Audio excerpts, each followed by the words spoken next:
Bonsoir à tous, ravi de vous retrouver. Voici les titres de ce dernier JT de la semaine. J-11 avant le départ du rallye Monte-Carlo, 94e édition.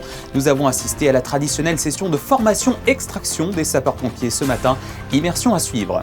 Vous êtes forcément passé du côté de la patinoire du Port Hercule. De retour cette année, elle fait le bonheur des amateurs, mais aussi des jeunes hockeyeurs de Monaco, les Barracuda, qui ont retrouvé leur terrain d'entraînement favori, en plein air. Quel bilan du côté des commerces et restaurants pour la période des fêtes? La principauté a accueilli beaucoup de monde cette saison, des touristes venus des 4 coins de l'Europe. Alexandre Pasta, le président de l'Union des commerçants et artisans de Monaco, sera notre invité ce soir pour nous en parler. Et puis c'est la mise en lumière d'un travail de qualité au quotidien. Les photographes de la direction de la communication exposent actuellement leurs meilleurs clichés de l'année 2025 dans la galerie des pêcheurs. Vous en verrez un aperçu à la fin de ce journal. Le compte à rebours est lancé pour la 94e édition du Rallye Monte-Carlo. Départ le 22 janvier, à suivre en direct sur notre antenne à partir de 14h. Pendant toute la durée de l'événement, les sapeurs-pompiers de Monaco et leurs collègues des Alpes-Maritimes sont spécialement mobilisés, vous le savez, pour extraire les pilotes et les copilotes en toute sécurité en cas d'accident. Sarah Incari et Lionel Bernardi se sont rendus à la caserne de la Condamine ce matin pour les sessions de formation.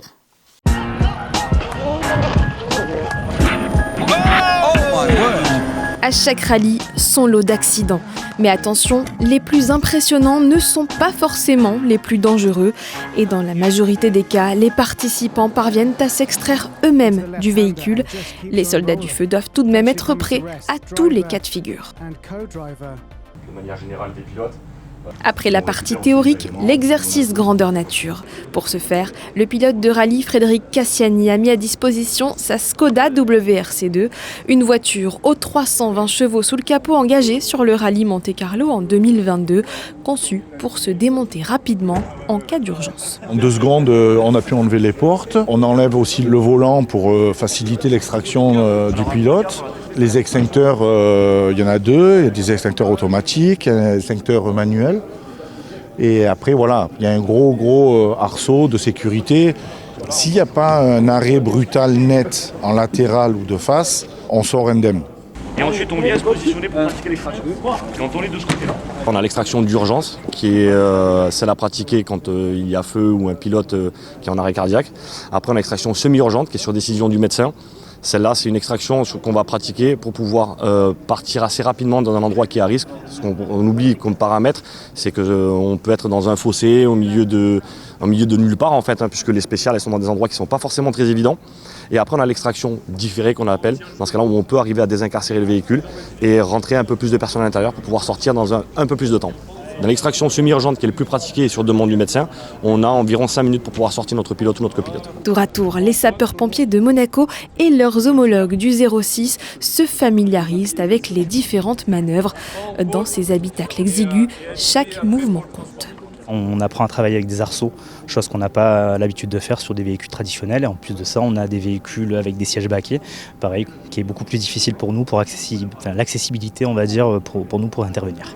Et contrairement à la Formule 1, les pilotes de rallye peuvent peser lourd. Les extraire à bout de bras demande de la puissance, mais aussi et surtout beaucoup de technique. Allez, on pose. Et n'oubliez pas que vous pourrez suivre le départ du Rallye Monte-Carlo en direct sur Monaco Info. Rendez-vous donc jeudi 22 janvier dès 14h. Nous vous avons beaucoup parlé dans ce journal du retour de la patinoire sur le Port Hercule, tant attendu par les amateurs mais aussi par les jeunes hockeyeurs de Monaco, les Barracuda, puisqu'habituellement chaque hiver, entre décembre et mars, la patinoire devient leur lieu d'entraînement. Alors Gaëtan Lebrun et Alexandra Paolini leur ont rendu visite hier. Casque vissé sur la tête et crosse à la main, ils sont une vingtaine aujourd'hui à fouler la glace. Des jeunes passionnés qui profitent de cette opportunité unique de s'entraîner en conditions réelles face à la mer dans un cadre exceptionnel. Moi vraiment mon objectif c'est que les parents retrouvent leurs enfants à 10h30 quand le cours est fini, rincés, à essorer parce qu'ils se sont vraiment dépensés. Mais en revanche moi ce que je veux c'est qu'ils aient un sourire aux lèvres. La compétition elle passe après. C'est vraiment l'épanouissement des enfants moi que je recherche en priorité parce qu'avec une glace 3 mois dans l'année tu peux pas en faire des champions. Mais tu peux faire des enfants et plutôt des hommes et des femmes épanouis. C'est ça qui m'intéresse. Pour ces apprentis hockeyeurs, la glace est un privilège. Le reste de l'année, lorsque la patinoire disparaît, les Barracuda troquent leurs patins contre des rollers, ce qui leur permet de continuer à progresser tout en gardant l'esprit d'équipe. C'est ma maman qui m'a montré ce sport et du coup je suis venue essayer et j'ai adoré. En fait j'ai adoré le roller et mon papa il a vu ça sur internet et j'ai tout de suite voulu faire et j'adore ce sport parce que déjà le roller ça m'a plu et là le patin aussi. On est en groupe, on se crée des copains comme ça, c'est bien, on apprend de nouveaux sports, de nouvelles choses dans le sport. En roller, c'est plus comme juste tu prends le palais et tu shootes, mais sur la glace, tu fais comme les techniques avec les patins et tout ça. Sur la glace du Port Hercule, la relève du hockey est déjà en mouvement, avec un entraînement tous les samedis de 9h à 10h30. D'autres jeunes sportifs, mais sous l'eau cette fois. Hier soir, la piscine du stade Louis II a accueilli un très beau match de gala. L'AS Monaco Waterpolo, club de National 1, recevait le mythique Proreco italien. 11 fois vainqueur de la Ligue des Champions et considéré comme le meilleur club du monde. Une soirée sportive exceptionnelle à laquelle ont assisté Gaëtan Lebrun et Hugo Comassa. Sur le papier, l'affiche était déséquilibrée, mais dans l'eau, les Monégasques ont relevé le défi avec courage face à une armada de champions du monde de la discipline. Score final 26-8 pour les Italiens au terme des 4 quarts-temps. Mais portés par leur capitaine, les joueurs de l'AS Monaco n'ont jamais renoncé, transformant cette rencontre en véritable leçon de très haut niveau. Du pur bonheur, tout simplement. Jouer une équipe de ce niveau-là, c'est incroyable. C'est une chance inespérée et on en a tous très bien profité. Au-delà du résultat, ce match de gala s'inscrit pleinement dans le projet et les ambitions du club.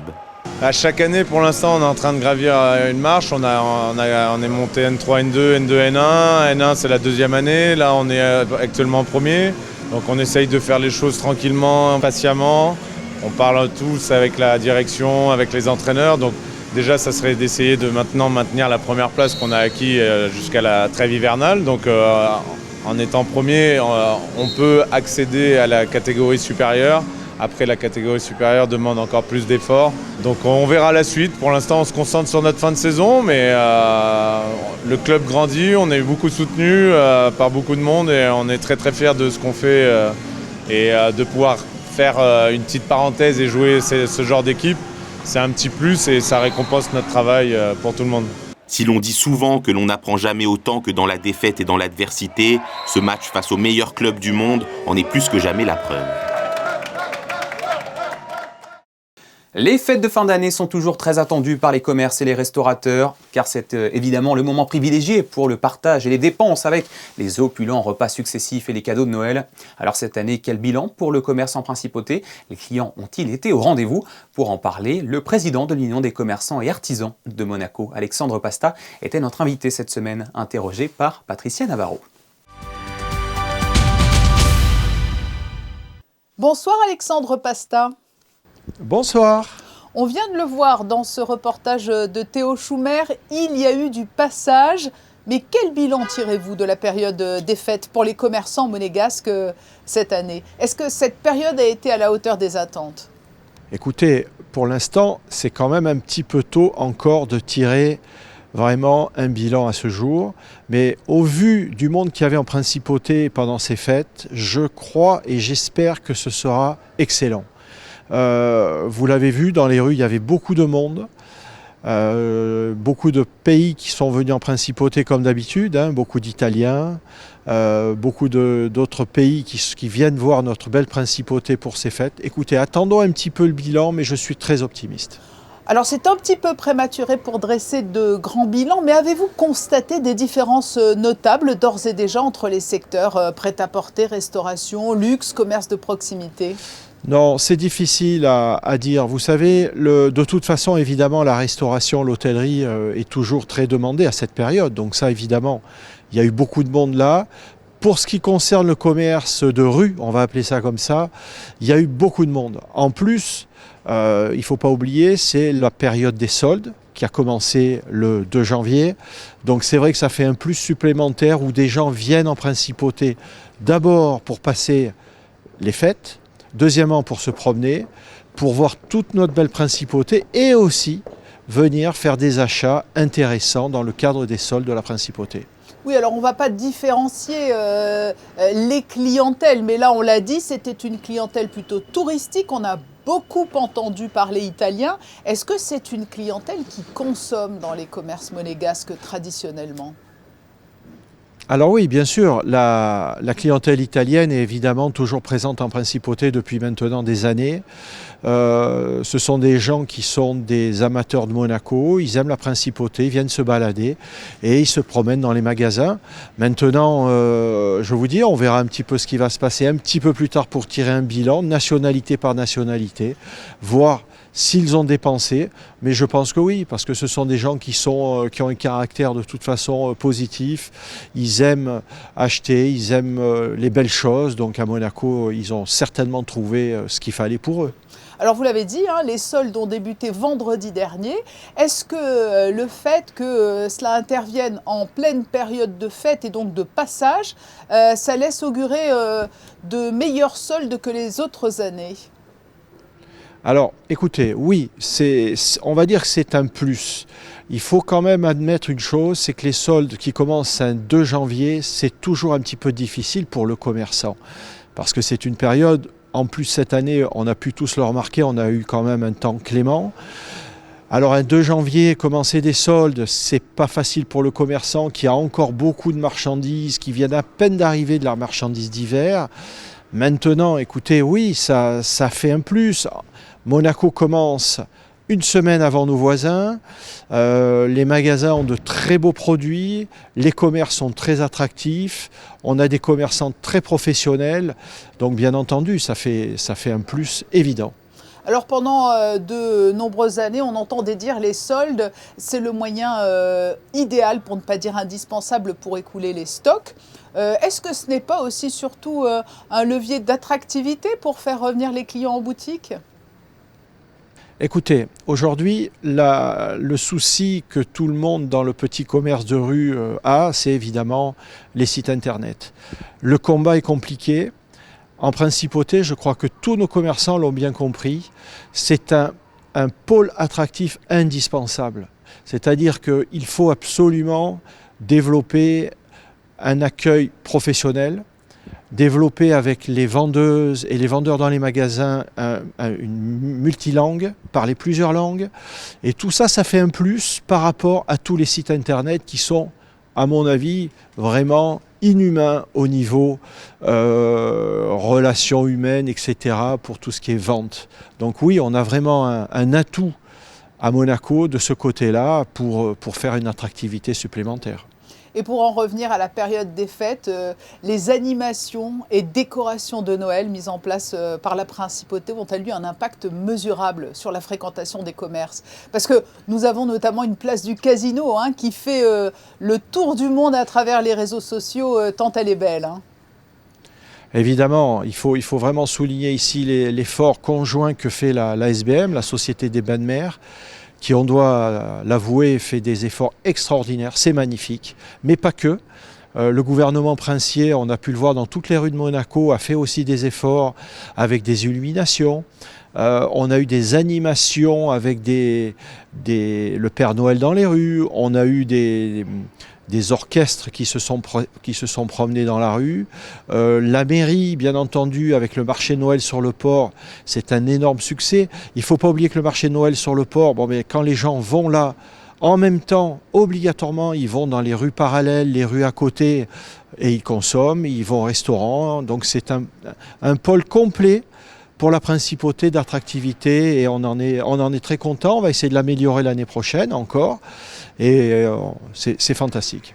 Merci Alexandre Pasta d'avoir été notre invité en ce jour de reprise et à l'heure des premiers bilans des fêtes pour les commerçants. Merci beaucoup, bonne soirée, à bientôt et vive le commerce monégasque. Une nouvelle victoire pour l'AS Monaco Basket hier soir en Betclic Elite. Lors de la dernière journée de la phase aller, les leaders du classement l'ont emporté 93-79 sur le parquet de Nancy. Malgré l'absence de Daniel Theis et de Mac James, la Roca Team a bien géré son jeu. C'est son 8e succès consécutif en championnat après 5 autres d'affilée en Euroleague. Retour sur les bancs de l'école pour un sportif de Monaco qui peut s'enorgueillir d'une médaille d'or olympique. Antoine Zegdar, sacré en rugby à 7 au JO de Paris, est allé cette semaine à la rencontre des élèves du cours Saint-Maur. Un moment que certains ne sont pas prêts d'oublier. Frédéric Elion et Camille Caloni. Le 27 juillet 2024, Antoine Zegdar s'est retrouvé sur le toit du monde, médaille d'or olympique autour du cou. Mais avant de grimper le mont Olympe, Antoine a grandi à Monaco où il a fait ses classes aussi bien rugbystiques que scolaires. Retour aux sources ce jeudi puisque le joueur de l'équipe de France de rugby à 7 est allé à la rencontre des enfants du cours Saint-Maur où il a même été interviewé. Ça fait super plaisir puisque ça se voit qu'ils ont beaucoup travaillé. J'ai l'impression qu'ils ont répété avec les parents, etc. Donc j'étais très heureux de pouvoir répondre à leurs questions. Je pense qu'ils étaient plutôt satisfaits et on a tous joué le jeu, donc c'était super. Surtout Jonas, c'est un petit qui fait du rugby à Monaco, donc c'était génial de pouvoir discuter avec lui. C'est important, je pense. Si les petits peuvent s'identifier à des figures de sport de haut niveau, je pense que c'est important de montrer que c'est possible aussi et que voilà, tout est possible. Donc moi, c'est un grand plaisir pour moi d'apporter un peu ma pierre à l'édifice. Alexandre et Jonas ont donc passé une vingtaine de minutes dans la peau de journalistes, assis face à Antoine Zegdar. On a commencé à faire des recherches pour lui poser des bonnes questions. Tous les jeudis après-midi, on faisait un peu... On commençait un peu à faire des questions. Et puis après, on écrivait avec les recherches, on faisait un texte sur une feuille à carreaux et puis on l'a recopié sur l'ordinateur. J'ai adoré interviewer quelqu'un parce que c'était... aussi, il a gagné les Jeux olympiques. Et donc du coup, au début, j'étais un peu stressée, quoi. Moi, c'était un vrai plaisir parce que je ne l'avais jamais interviewé. Je l'avais déjà vu parce qu'il était déjà venu au stade où je m'entraîne et c'était vraiment très bien. L'interview a d'ailleurs été enregistrée et sera retranscrite dans le prochain numéro du magazine de l'école. Tous les élèves ont aussi pu poser leurs questions à Antoine qui a ensuite distribué et dédicacé des mini-ballons de rugby avant de poser pour la photo souvenir d'un cours de CM1, pas comme les autres. Chaque soir, vous revivez l'actualité en reportage dans notre JT, mais l'actualité se raconte aussi en images. Les photos que vous découvrez toujours à la fin de nos éditions sont depuis cette semaine visibles dans la Galerie des Pêcheurs. Les talentueux photographes de la direction de la communication du gouvernement princier ont sélectionné leurs meilleurs clichés de l'année 2025. En voici quelques-uns dévoilés dans ce reportage de Christine Petit-Omel et Lionel Bernardi. Des regards, des émotions, des instants suspendus à la Galerie des Pêcheurs. 24 photographies racontent Monaco au fil de l'année. Des clichés pris sur le vif, plein de sensibilité qui capturent l'actualité monégasque dans toute sa diversité. Nous, à la direction de la communication, l'idée à chaque fois, c'est de raconter une histoire. De ce qu'on voit, de ce qui se passe et de le raconter d'une manière, on va dire, factuelle et quand on a l'occasion de mettre un peu d'émotion dans l'image, c'est ce qu'on essaye de faire. Après, c'est vrai que Monaco et les événements qui se passent avec des délégations monégasques dans le monde entier, c'est un terrain de jeu incroyable pour des photographes. Comme on le dit souvent, on a le monde entier qui vient à Monaco et c'est absolument génial de travailler sur ces événements. Des photographies réalisées tout au long de l'année par Manuel Vitali et Stéphane Dana, les deux photographes de la direction de la communication, véritables témoins du quotidien monégasque. Chaque image fige un moment, une atmosphère, un détail parfois invisible à l'œil nu. Alors il y en a deux. La première, c'est une de Stéphane Dana qui s'est passée pendant la cérémonie d'ouverture du festival télé. Et en fait, c'est un portrait du souverain. Ce qui est marquant, je trouve, sur cette photo, c'est que c'est un moment où en fait l'action se passe ailleurs et on voit le souverain qui applaudit, qui a un sourire, mais en fait il y a une vraie émotion, je trouve, dans le regard. Et la deuxième photo, c'est une photo que j'ai prise, mais je suis assez content de la photo parce qu'en fait c'est au Jeu des petits États d'Europe en Andorre. Et en fait, c'est la nageuse Lisa Pou, elle fait plusieurs compétitions de natation. Je m'aperçois qu'il y a un rayon de soleil qui passe à un moment de la journée qui en fait coupe la piscine en deux, mais même pas en deux, parce qu'en fait c'est vraiment un petit coin, un petit rayon de soleil qui passe. Et je sais qu'à un moment, si j'arrive à mettre un nageur dans ce petit coin de la piscine, je sais que ça peut faire une belle photo. Et fatalité, c'est Lisa Pou, elle bat des records. Et donc il y a tout qui va, quoi. Il y a on va dire la composition de la photo, mais aussi l'événement qui est assez marquant, assez fort, et la performance qui est bonne. Donc voilà, j'étais très content de la faire, cette photo. Les 20 ans de règne, l'intensité du Ypres, la tension des obsèques de Didier Guillaume, mais aussi la vie institutionnelle et politique de la principauté. Une exposition comme une mémoire visuelle qui invite le public à redécouvrir Monaco à travers l'instant et l'émotion. Magnifique. Allez, au programme maintenant des Mardis du cinéma en ce début d'année. L'Institut audiovisuel proposera La Maison et le Monde, un film sorti en 1984 qui nous plonge dans l'Inde du début du XXe siècle sous domination britannique.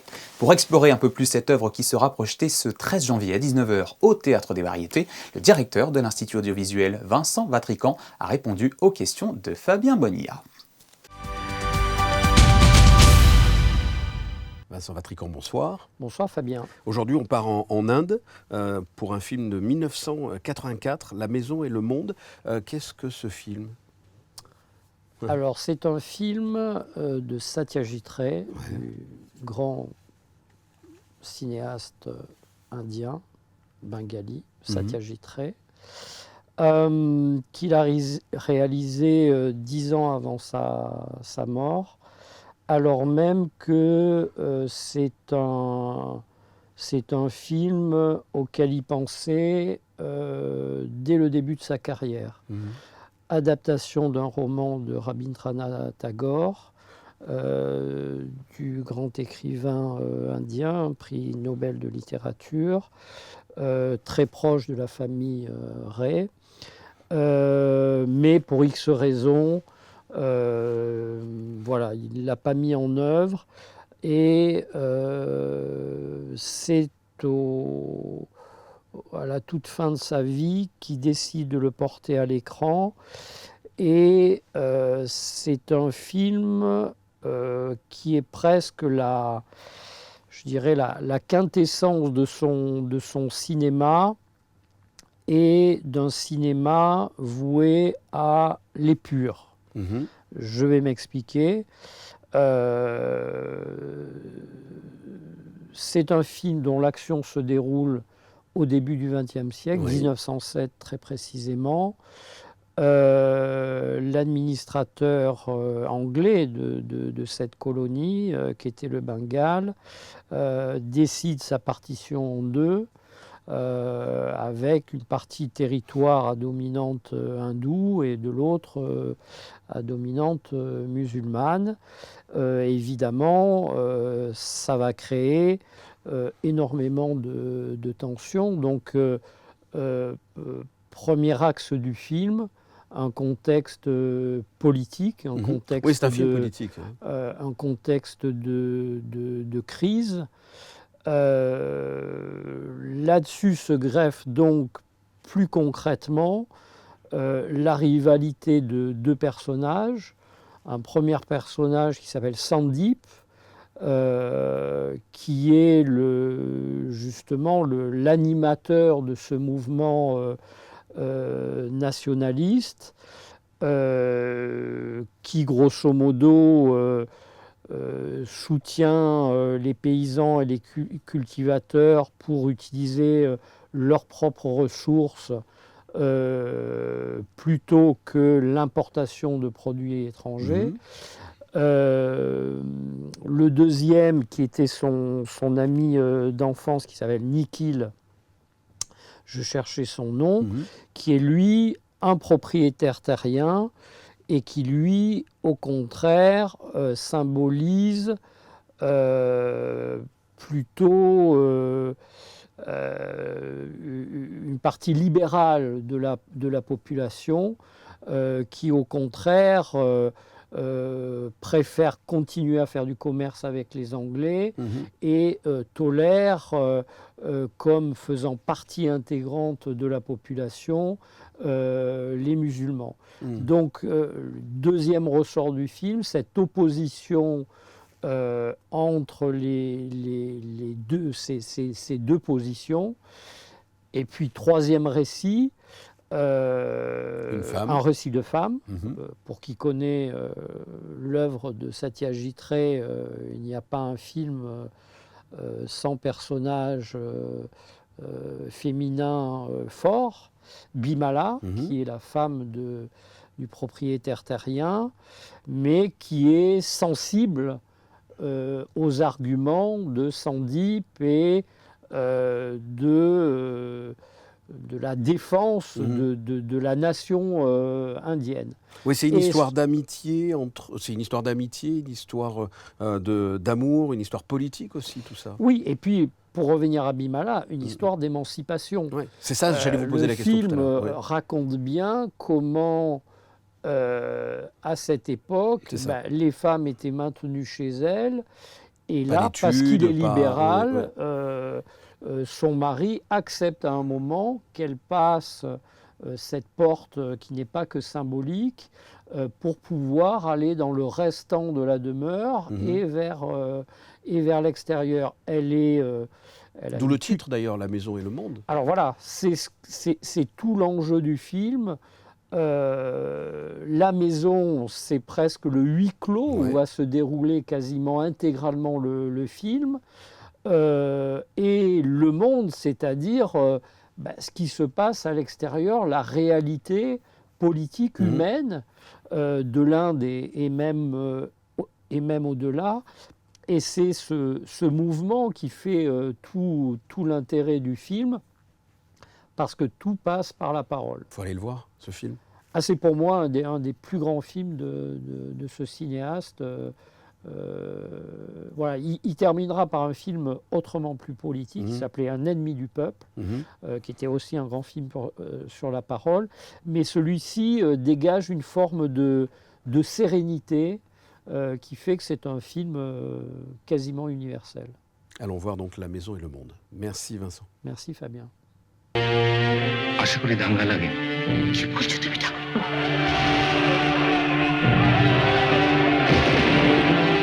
মুসলমানদের বাদ দিয়ে ভারতবর্ষ কল্পনা করা যায় না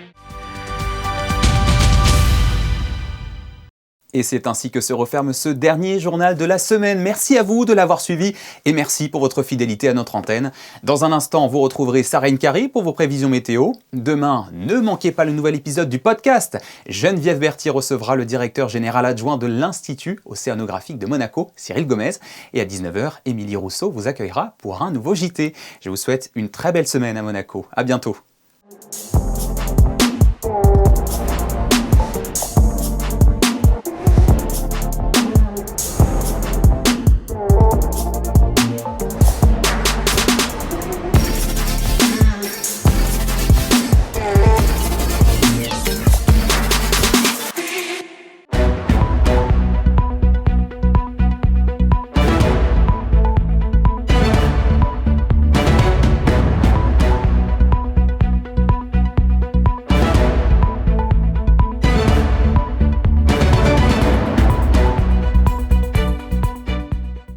Retrouvez la météo avec Suisse Courtage, le spécialiste de l'assurance à Monaco depuis plus de 35 ans. Notre expertise à votre service. Bonsoir à toutes et à tous, j'espère que vous avez profité du soleil ce week-end car il se fera plus discret en ce début de semaine. Demain, ciel gris au programme et des températures évoluant de 7 à 11 degrés au meilleur de la journée. Attention, sous l'effet du vent, le ressenti sera un peu plus frais. Un conseil, couvrez-vous. Et puis ce lundi, vous penserez, si vous en connaissez, à souhaiter une bonne fête aux Tatiana. Passez une excellente soirée sur Monaco Info. C'était la météo avec Suisse Courtage, le spécialiste de l'assurance à Monaco depuis plus de 35 ans. Notre expertise à votre service.